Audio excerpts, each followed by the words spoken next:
Bom dia a todos, bom dia a todas, bom dia para você que nos assiste pela Pop TV em Sobradinho e Porto Alegre ou nos escuta pela Cultural FM no Rio Grande do Sul ou em Santa Catarina. Sejam todos muito bem-vindos e bem-vindas a mais um ICL Mercado Investimentos. Hoje sextamos e é uma sexta daquelas, porque a gente vai explicar para vocês como é que foi todo o trâmite ali envolvendo a lavagem de dinheiro, o uso de fundos na Faria Lima para dar uma...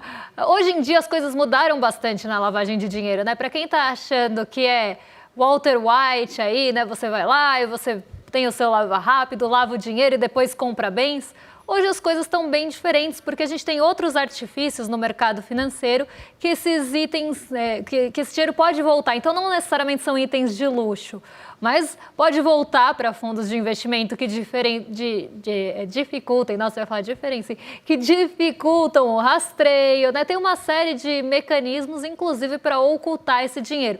E a gente vai explicar um pouco sobre isso e voltar um pouquinho lá em janeiro, quando eu fui lá, acusada de falar contra o trabalhador e um monte de outras baboseiras, quando eu expliquei aquela questão das fintechs. Então eu vou ter que fazer um momento que eu não gosto muito, porque eu não sou muito de ficar falando, olha só, a gente falou disso aqui lá em janeiro, a gente falou que o governo errou lá em janeiro em voltar atrás, não deveria ter voltado atrás.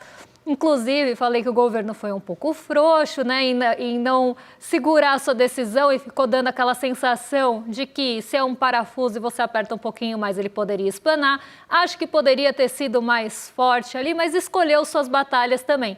Achou que não valeria a pena o desgaste naquele momento, mas o tempo mostrou quem que estava certo nessa história. Eu acho que a Receita estava certa desde o começo em atualizar a instrução normativa. Então a gente vai ter esse momento aí de relembrar é viver aqui no Mercado Investimentos e a gente vai aproveitar e fazer um gancho com a matéria que ficou de ontem da Atlas.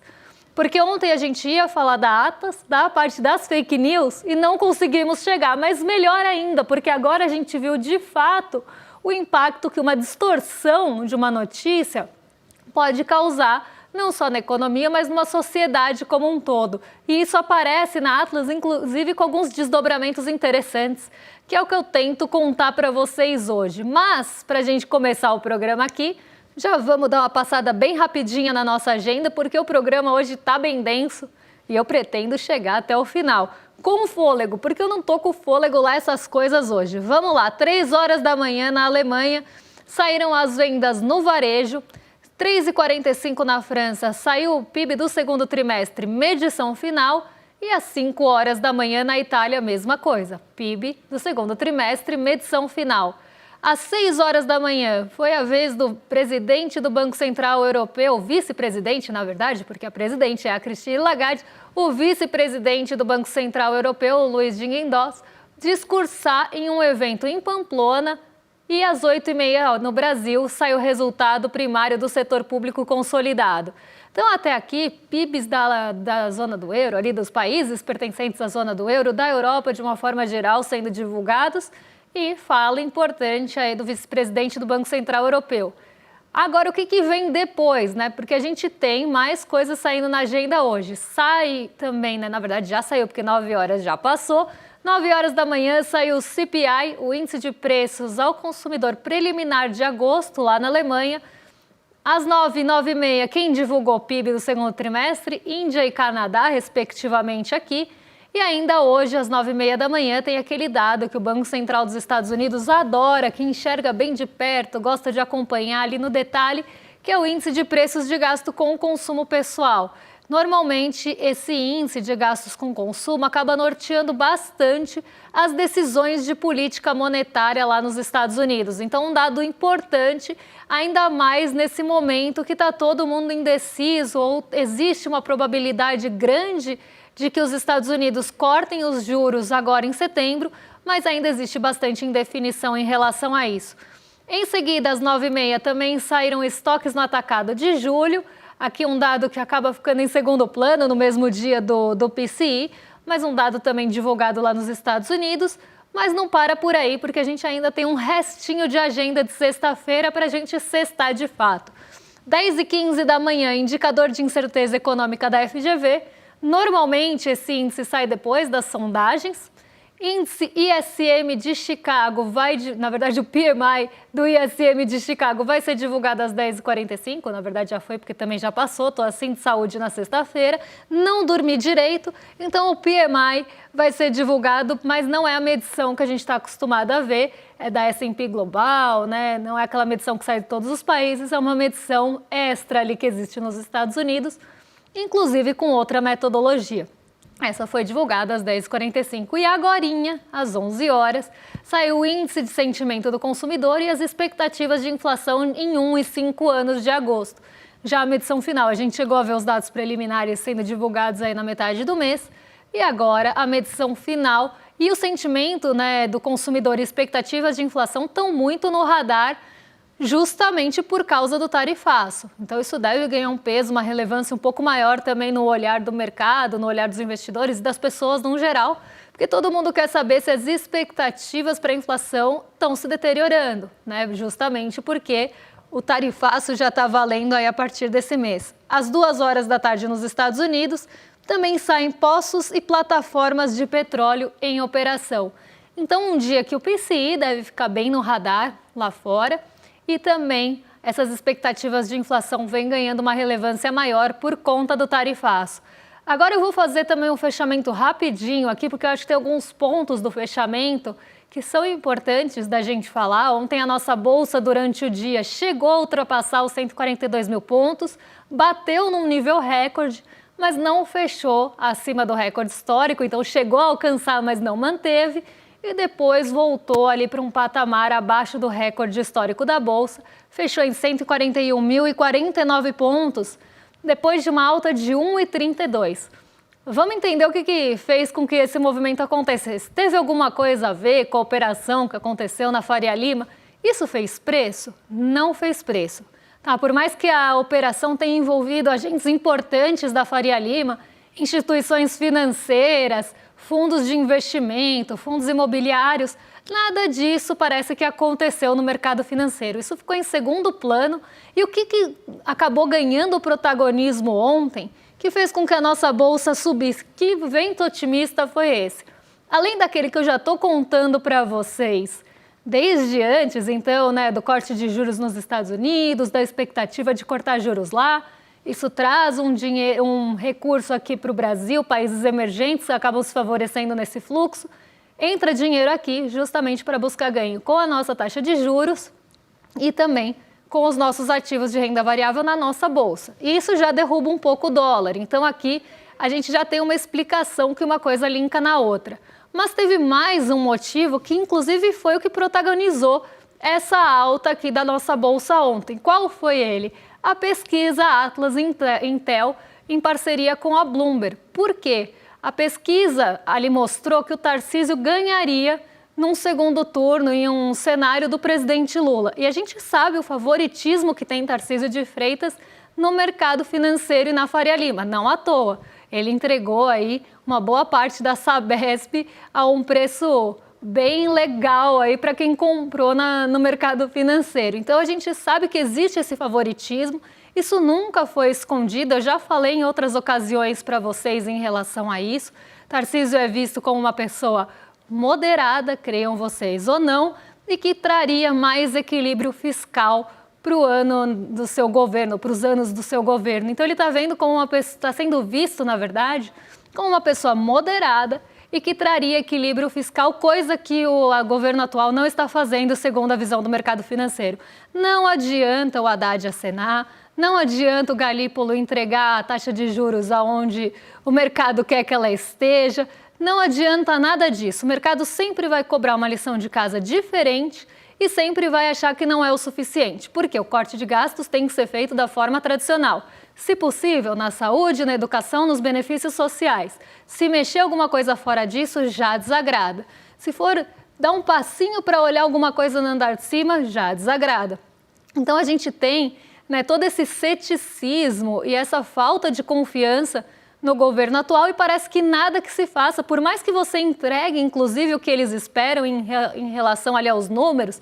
Então, estavam esperando um corte menor, o corte foi maior. Mesmo assim, o mercado ficou decepcionado porque queria de outra forma, ou queria que saísse de outra fonte, ou queria que o corte fosse mais profundo nos benefícios sociais. Então, sempre tem um porém, né? Nunca está bom, nunca é o suficiente.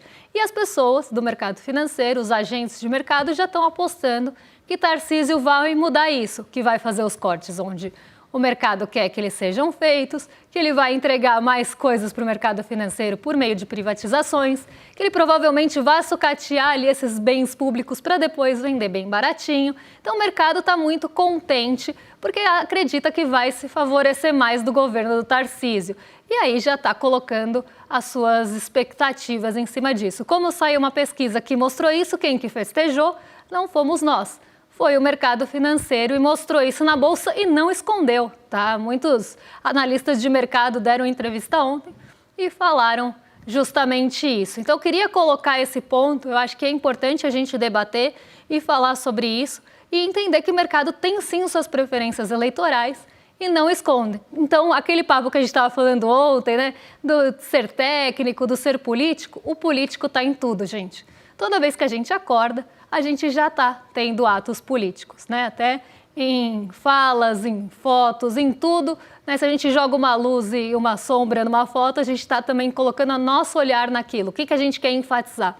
Então, é justamente isso que eu queria falar para vocês. O mercado também tem suas escolhas políticas e deixa isso muito evidente. Não adianta falar, eles estão sendo técnicos. Não estão. Então, dito isso, vamos para o nosso assunto do dia, porque esse sim é um assunto que está quente, né? Um assunto que está todo mundo falando e aqui chega o momento da gente falar, a gente avisou. A gente colocou aqui uma notícia do nosso site, que é justamente a do Nicolas Ferreira, mas tem várias notícias em relação a isso. Convido vocês a entrar no nosso portal para acompanharem, né, toda a cobertura desse esquema que foi desmontado pela Polícia Federal aqui em São Paulo, que envolve a Faria Lima e envolve outros tipos de estabelecimento, tem posto de gasolina, tem conveniência, a gente vai explicar daqui a pouquinho para vocês, mas vamos começar com uma linha do tempo, porque como eu falei, recordar também é viver. Então vamos lá para o nosso momento da saudade, porque a gente voltou lá no ano passado, no dia 17 de setembro de 2024, para falar do quê? Da polêmica do Pix. Para quem já acompanhava a gente, para quem estava aqui com a gente toda manhã, sabe o quanto a gente tentou explicar isso para vocês. Eu fui no Em Detalhes falar disso, se não me engano, eu lembro que fui no N1, estava aqui todo dia tentando desmentir essas mentiras, né? Desmentir as mentiras, parece que eu estou quase subindo para cima, mas desmentir essas falácias aí que estavam rolando no comecinho desse ano por conta de uma instrução normativa que basicamente é burocrática. Tá? Ninguém olha para a instrução normativa da Receita para esse tipo de instrução. E quando ela foi colocada, eu até acredito, né, quando ela foi atualizada, na verdade, porque essa instrução já existia, ela tinha outros formatos, ela precisava ser atualizada, porque o mercado financeiro mudou, o sistema bancário mudou, o sistema financeiro mudou, ela precisava acompanhar essas mudanças, porque senão deixava um lado mais descoberto que o outro. Se a gente tem uma fintech que opera como banco, ela precisa ter as mesmas obrigações que um banco, que uma instituição financeira que não é fintech. O que a instrução normativa fazia? Atualizava justamente esse aspecto para que as fintechs tivessem as mesmas obrigações do que uma instituição financeira. E instruções normativas da Receita, como está aqui, né, ela foi divulgada aí no dia 17 de setembro, atualizada, ela exigia notificação de transações superiores a 5 mil realizadas por pessoas físicas e 15 mil para pessoas jurídicas, e a medida gerou críticas sobre invasão de privacidade na época. Vamos tentar destrinchar isso aqui antes de entrar no Nicolas, né? Por quê? Quando a Receita olha para suas movimentações, ou quando você tem o monitoramento das transações, como é que funciona? Nem chega no detalhe, se você fez TED, se você fez DOC, se você fez PIX, eles veem o volume global. Entrou tanto, saiu tanto, para ver se tem alguma discrepância ali, se tem uma coisa distorcida. Mas ele vai ficar olhando miudezas? não vai ficar olhando miudezas, porque se quisesse olhar miudezas, já teria olhado. A gente tinha, né, a Decred, que foi a primeira declaração ali que começava a acompanhar as movimentações financeiras, que surge em 2003. Em 2015, 10 anos atrás, ela foi atualizada para e-financeira, então era uma forma ali dos bancos declararem, né, por meio dessa e-financeira as movimentações, porque a Receita precisa saber se tem alguma movimentação atípica. Então vamos combinar que a Receita Federal já tem dados de pelo menos 20 anos da gente aí de movimentação bancária. Ah, Débora, mas e as fintechs? Eu vou chegar lá. Tá? Então, se a Receita quisesse ir atrás do contribuinte pequeno, se ela quisesse ir atrás de outras coisas, vamos pensar assim, em relação à movimentação bancária, ela iria, porque ela já tem os dados. A gente já é monitorado há muitos anos. A grande diferença é, as fintechs não eram obrigadas a entregar a e-financeira. Elas podem, inclusive, entregar se quiserem, mas elas não eram obrigadas. E aí, pode ter gente que vai usar de má fé a fintech, ou criar, inclusive, uma fintech para lavar dinheiro, já que ela não tem a obrigatoriedade de entregar a declaração para a Receita das movimentações bancárias. As movimentações bancárias contam, se você usou TED, Pix ou DOC, né? O TED e DOC, coitado, quase finados aí. Mas acha que elas chegam nesse nível de detalhe? Nem chega, nem tem onde preencher isso, né, financeira.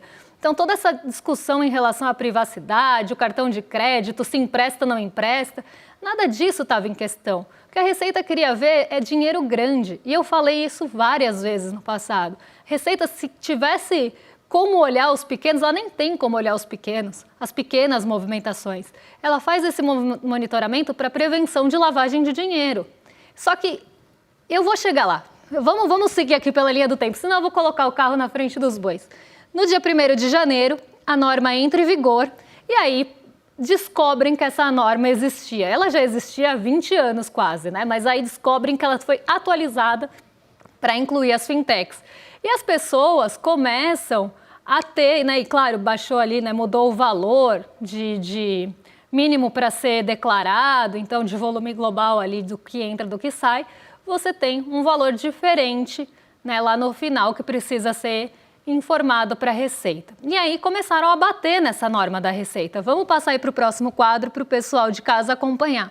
Começaram a bater nessa norma da Receita como se ela fosse uma caça aos autônomos, como se ela fosse uma caça ao Pix, como se ela fosse buscar ali suas transações em Pix para chegaram a falar até em taxação do Pix, que absurdo, mas isso chegou a ser aventado. Mas aí vem o Nicolas Ferreira com a sua máquina de desinformação e acaba espalhando uma fake news sobre a taxação financeira com um vídeo que viralizou, que alcançou mais de 1,7 milhões de visualizações, teve uma enorme repercussão e acabou fazendo um barulho no mercado e nas pessoas. Todo mundo começou a ficar com medo, tinha comerciantes que não queriam mais aceitar o Pix, então tudo isso gerou uma desestabilização e fez com que a Receita voltasse atrás. E aí eu critiquei muito, inclusive. Mas vamos ver o que o Nicolas falou nessa ocasião, para eu tentar desmontar tudo o que ele falou, tintim por tintim. O governo Lula vai monitorar seus gastos com cartão de crédito e Pix, que movimentam acima de R$5.000 para pessoas físicas e 15 mil para empresas. Isso todo mundo já sabe. E não, o Pix não será taxado. Mas é bom lembrar que a comprinha da China não seria taxada, foi. Não ia ter sigilo, mas teve. Você ia ser isento do imposto de renda, não vai mais. Ia ter picanha, não teve. O Pix não será taxado, mas não duvido que possa ser. Enfim, quem será mais afetado com essa medida será o trabalhador informal.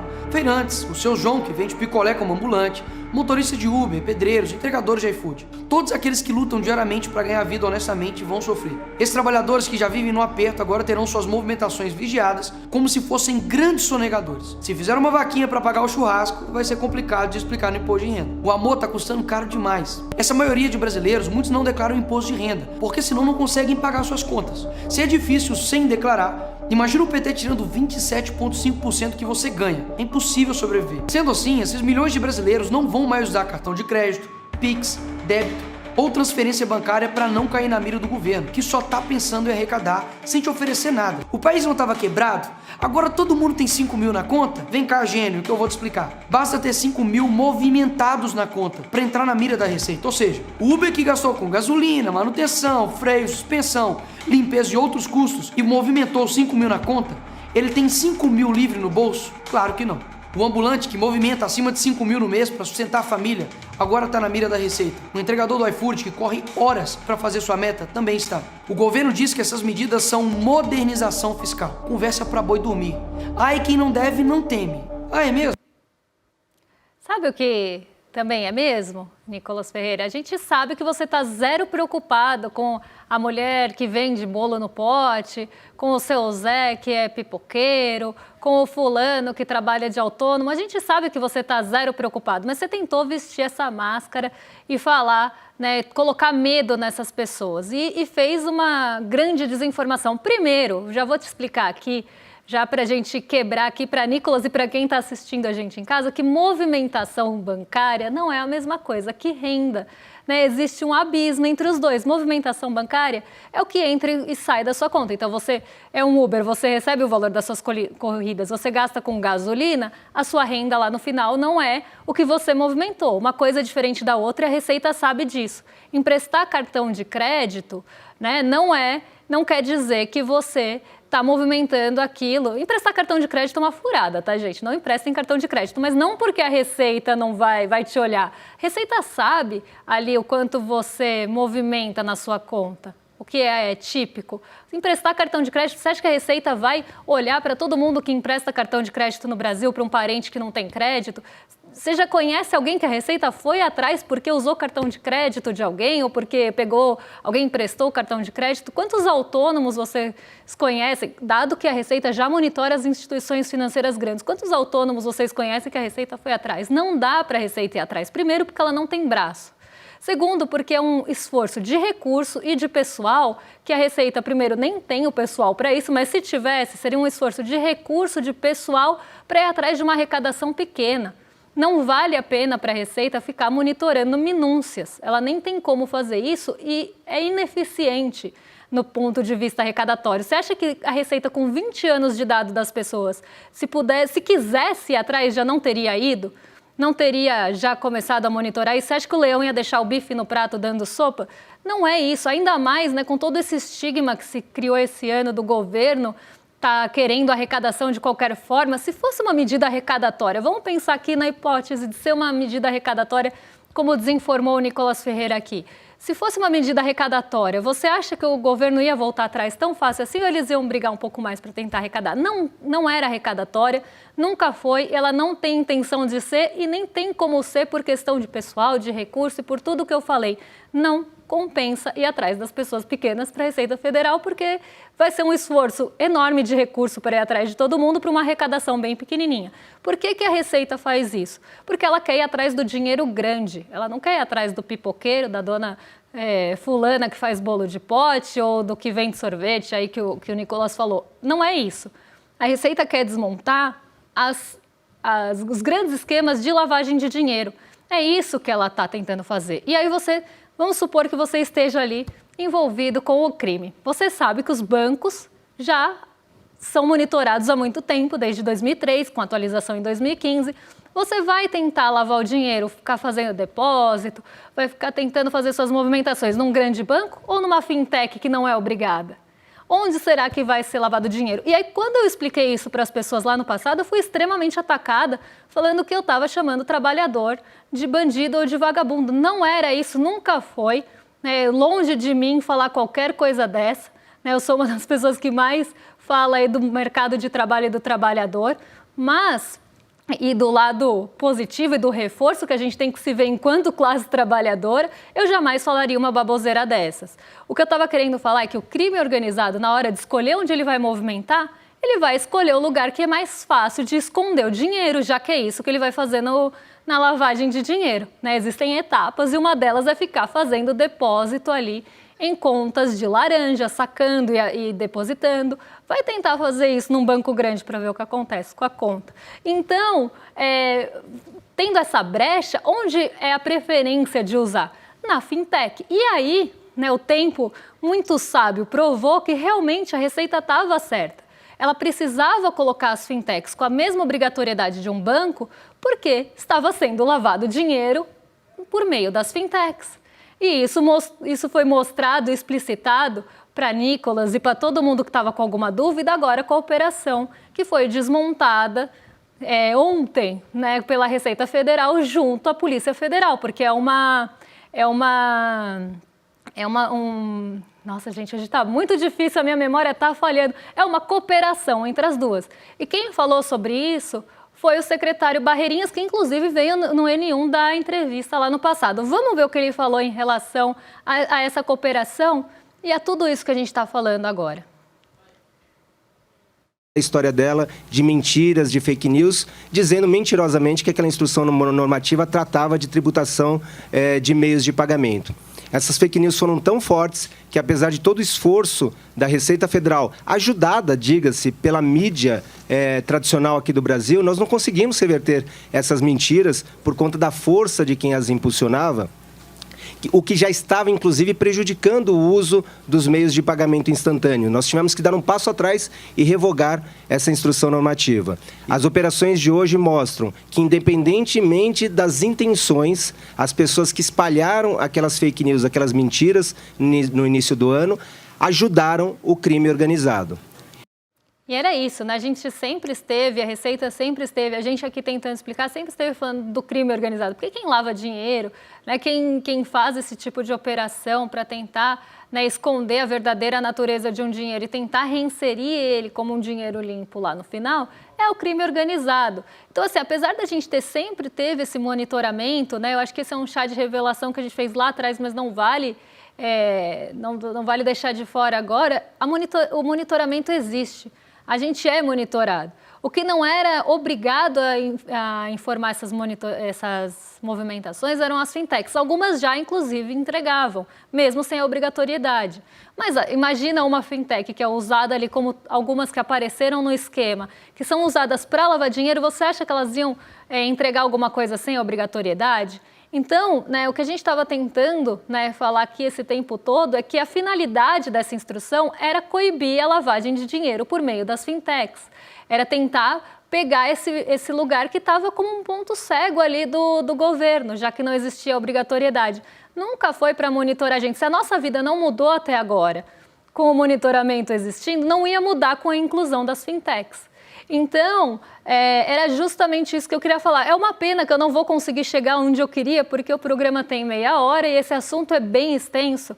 Mas na segunda-feira eu volto para fechar ele, para a gente falar sobre o impacto das fake news que apareceu ontem, justamente na pesquisa da Atlas também. Eu acho que vai ser um bom link para a gente fechar esse assunto. Então, na segunda-feira a gente entra em mais aspectos da operação que foi realmente desmontada, como é que era feita ali, né, por onde passava esse dinheiro, tinha postos de gasolina, tinha lojas de conveniência, a gente passa ali, inclusive explicando como é cada uma das fases da lavagem para chegar o dinheiro limpo, aparentemente limpo, né, depois de passar lá na lavanderia, ele chega limpo nos fundos de investimento, que são os antigos bens de luxo. Não que deixem de ter os bens de luxo, mas hoje tem outros mecanismos para você também tentar esconder o dinheiro. Tem as criptomoedas, tem fundos aí que são exclusivos e dificultam também de alguma forma, da forma que eles são constituídos, para chegar no verdadeiro favorecido ali. Então a gente explica essa segunda fase. O que eu queria falar hoje,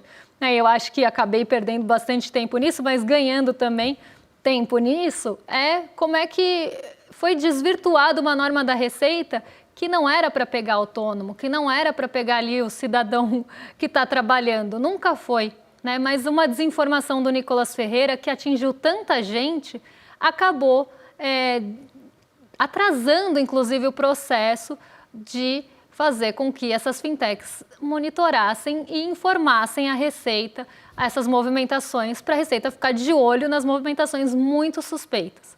Então, era isso que eu queria falar. Na verdade, queria falar mais coisa, mas na segunda-feira a gente fecha essa segunda parte e passa pelos principais assuntos do dia, que mexem com o nosso bolso, com a nossa bolsa e com as nossas vidas, porque agora eu quero chamar vocês para assistirem aí o Deportados, o novo documentário original do ICL, que vai estrear no domingo às 8 horas da noite, que tem a participação do William De Luca, queridíssimo, do Jamil Chad também, da nossa maravilhosa, inspiradora Heloísa Vilela.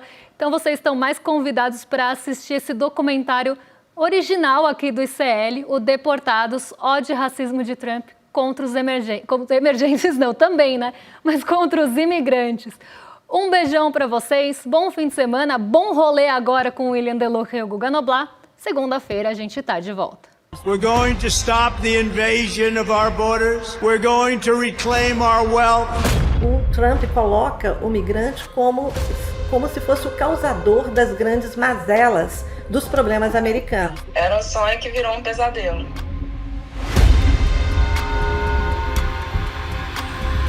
Aonde que é mais fácil, que é aonde que mais dói, que é nossos filhos. O ICE foi na escola e falou, olha, quais são as crianças que são filhos de imigrantes? Faz a fila, nós vamos ligar para os pais vão ficar buscar.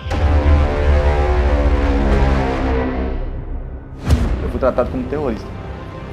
Agressão, perseguição dentro da cadeia, esperando eu dar um vacilo para me colocar na solitária. Passando mal, crianças vomitando, mulheres passando mal, gente desmaiando, igual cena de terror. Mas ser tratado com humanidade é uma obrigação de qualquer governo. Pretendo ir embora. Inclusive, estou mandando a minha filha embora, porque é muito arriscado ficar aqui. America is back.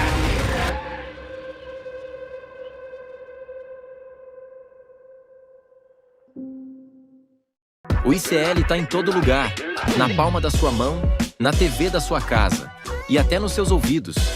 Para ir além da manchete e mergulhar com apuração e contexto de verdade, acesse iclnoticias.com.br. Siga o ICL, compartilha e vem com a gente. Informação para quem pensa.